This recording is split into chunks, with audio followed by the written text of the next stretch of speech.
So பித்தப்பை கல் யார் யாருக்கெல்லாம் பொதுவாக வருகிறது? அதாவது பித்தப்பை கல் நீங்கள் பொதுவாக பார்த்தீங்கன்னா ஆண்களை விட பெண்களுக்கு அதிகமாக காணப்படுது.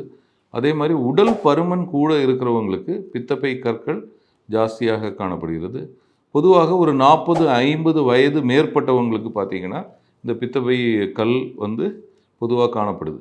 இதை தவிர இந்த பித்த நீரில் சில உப்பு சத்துகள் சிலருக்கு ஜாஸ்தியாக சுரக்கிறது.